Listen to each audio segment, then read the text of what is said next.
Hello everyone. Khai ahan mamaktada Amputee now gi channel bu mayam na yengbiriba mayam punok pu Amputee now na taram nok cheri. Ngasi se ayuk na ta na yam nungai taw paw mu phangba yam nungai ta bai ta ai se.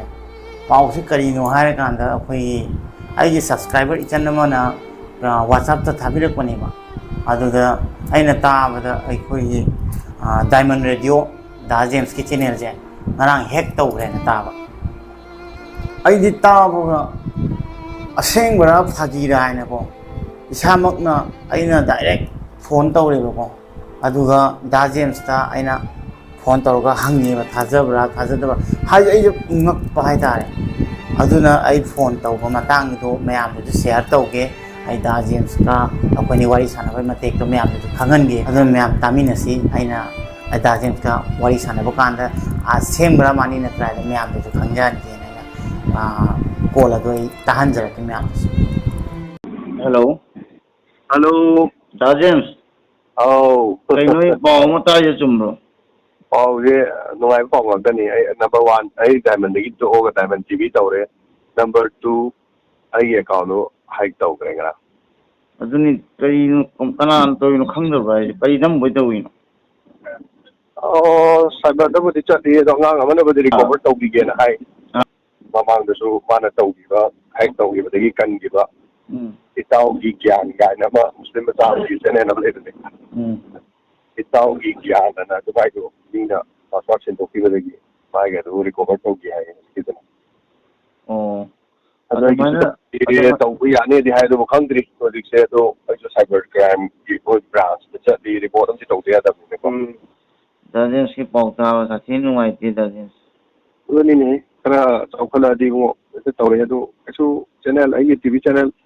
Diamond TV Plus na lai bane do channel do adu ane gono Diamond TV hai bane hack taw gi bada ada ngarang amuk Diamond TV Plus nama mu share kaim khalo da James na gi mi wa ke adu gi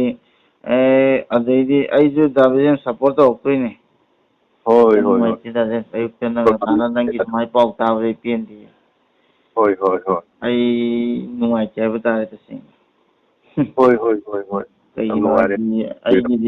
ai subscriber ji kai sunate da James ki da chalo da James na video ma ai semgi bado adudi anamba khangbi gi bane mina aduna da James sai na seng nusi nangbu aduga nangi samai ta ba dei pendi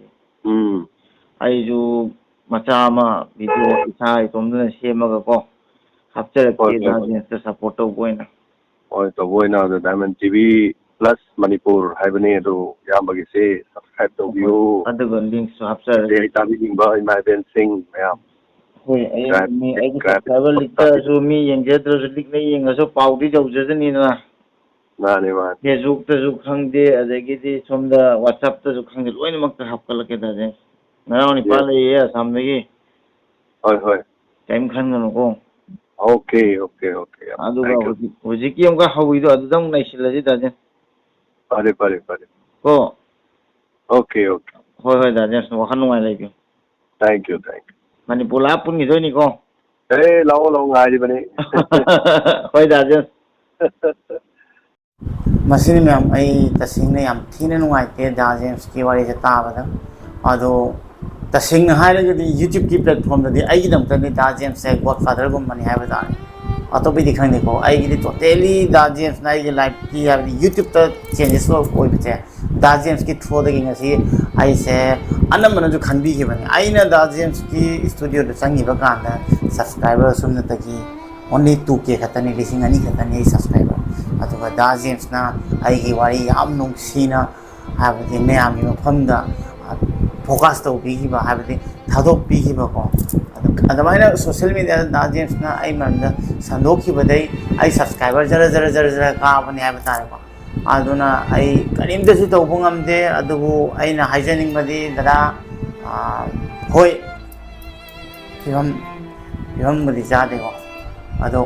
kaisu tongam drusu nanao madi asam da lei yana di simadi kaubi ganu hai to ai su da James sai jare ko aseng badu jo hai ko ana ai kaim ngam de ado da ai ngasi subscriber me am phangi je da James na nagi channel da thadok pi badagi anambana coaching kaya Manipurda khangbi bani ana da James adugi lamandi nanau na tole ado dadai kenom tam ai subscriber singa ai masi mating se ai dada da pang na chanjar pa video se semjar pa ni hai batare aduga aita natana da James mu nungsibiba atopa YouTuber Manipur gi phau me ama lei ko mayam na su support tawbigani hena khanjai tawsu tawbiu aidi YouTuber ni ju hai bo hai ning manam di aidi mayam dagi di ai channel di pura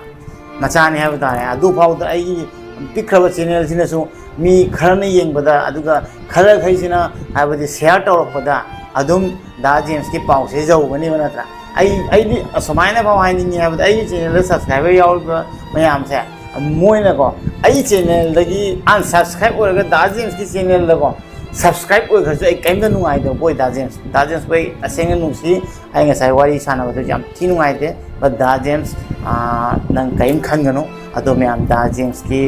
channel Anouba ma hujik da James ka connect oi video je ado channel dui maming ai haja ke channel ase ki maming Diamond TV Plus Manipur kawi masiki channel asiki link ase ai text tawjarage description da jo hapjarage mayamna ai bu tasenga nungsibi duna dadagi channel asibu mayamna support tawbiro aduga subscribe tawbiro aduidi da James to hanagi leramba magi subscriber lakh ahum makhai do amuka yahon birasi masim nang ai pamjai mayam da jo appeal tawjari hai gi video je huji thengnabi ba mi singna ko ai gi channel je subscribe tawbido su kain khai de ko aduga aina huji haijari ba da James ki channel je masi subscribe tawbu ai yam thina harawani aduna akoi gi brother naubo mai gi matang da su aina su support tawi ko adai di myam puno support tawi ko habadi ichina matani natra aina karimta kanaba thiubanatte siri nungsibagi ni ko aduduna ai kanamta gi nungai taba awaba pamde loina ku chawkhat ni no pami aduna ma ichina matang da akoi support tawnaba tawna da James su akoi tawbisi maramde da James di mana tawjariba thabak se myam gi khananaba awaba kayama singda support tawnaba samas ki akoi gi kanglei pa ki Manipur ga phaba ngatani ba singari ba se aduduna asam da leijaraga su asam da po chawjaraga su da James ki wari ta bada koi tasenga nungsi harawi maramdi akoi maitei masen yam nungsini haiba tare aduna yam nungsi aduna da James se amuk support tawbisi aduna yam thuna mai la ahum makhai da adena helan birasi adunga tang ai haijaningi aduga mayamna subscribe tawbiro aduga da James support tawbisi adu da James ki talent leibane na da James nang di subscriber gara ni hengate ba da James ki inspector tayai khangde every concept khangde mayamna yam nungsi da James bu and da James time khandi gano ko ai yam nungai te ngasi pau se ta ba adana mayam su YouTuber sing section view yam lu bani YouTube se platform chawra ga di min hack ta taw ni ko ne adu da James ki hack taw ba mi se ma ban da gi ni ba ma se a power scammer ni ba da James ai mai man da history lawe ba yam sathi ba mi ora me ma se ma je da James ki khakta na ta YouTube to subscriber yam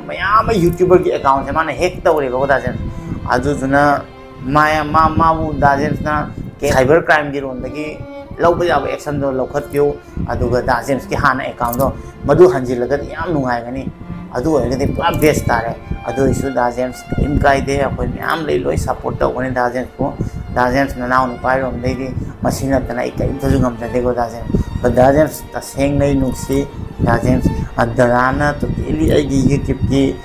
platform se aduga social media da totally focus on bigi bani dada di YouTube ki godfather ni hai batare adana dada gi through de ngasi ai subscriber je myam ki noi bigi ni mafam kachin kaya da ina ben ise sing ne loi na khangbi gi ni aduga disable amabu asmai support to birak pase yam nungsi da James taseng na nungsi yam harawi ai na tawi ba achieve se atopa myam na su tawbina baina ai masigi platform ni tholak pani ko na tali tom da dum ai lesilam ma gadi khangchu khangam ma ko aina man ko tom dra gadi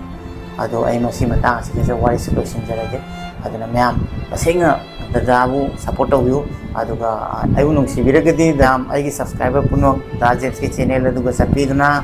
subscribe tawbiro aduga dadabu akoi myam support tawi karim tanate na wakhan nungai ta ko ta kai khalala hoise ma'am support तौबीने खल्ले कई हाई video से यारे मखई share तौबियो share तौबीखई मीन खंब हेंगनी मरमदी खरा मन खंगमोय डायमंड वीडियो से कईदौजानो है अदुना मैमना हुजिकी चैनल अनौबा दाजेंसी diamond TV plus diamond TV plus Manipur से चंगना मैम सपोर्ट तौबिरो मैम दादाबू सपोर्ट तौबीसीको एम्पती नावना हाइजरीबसे मैम याबीगने खल्ले याम नुसी दादारो दा जेम्स कई खनबीगनको मथंग मणिपुर लापदा दा जेम्स सोदना लाख्रोबनी दादागा पुनदोइनी दादा अखोई याम वाली लई मखैदी हिंगनी मखैदी पुनमीनगिसी लईखिद्रदी दादा आई चैनल जे लेहौजैनी गसी जेनेरेशन घेनजु यंजहौजनु समायना डिजेबल अमु ओइरगसु समायना मैम इंस्पायर तौब ngami गाड़ी के थौरमी मैथै मचा समाय यूट्यूब तक लामी खोलमी आसाम दैनी खोने अदुमाय स्टोरी ओने लोइ लेहौदोनी दादा हिंगनिङायदा मैम सु नुक्सिमिनसी अदुगा खरा मतम याम तेना फंगिबा पुंसीसे खरनी गिसे मसिदैजि के याम नुक्सिना हिंगमिनसे हाबा तारे अदना नेगेटिव माइंड अमते पुमिरो पाइनरोइसी पॉजिटिव मत पाइनरगा लोइ नुक्सिना हिंगमिनसी अदुगा त हिंगबगी महावसे फंगदोइनी मथंग लापदा दाजें सोदना उनागनी अदुगा दादागी चैनल जे हानदगी हुजिक हेन मैम चाखोटपसु ओइबिनो दादा दादागी द ओइतन थमोइना वीडियो से सेमजबनी अदु मैम सु नुक्सिबिउ दादागी चैनल जे चंगना सब्सक्राइब तौबिरोको मैम अदुगा सपोर्ट तौबिरसे वीडियो से यारे शेयर तौबिको मैम मैम आई मसी मतांग से वीडियो से लोसिनजरगे मथंग वीडियो दा मु थेंगसे मैम बाय बाय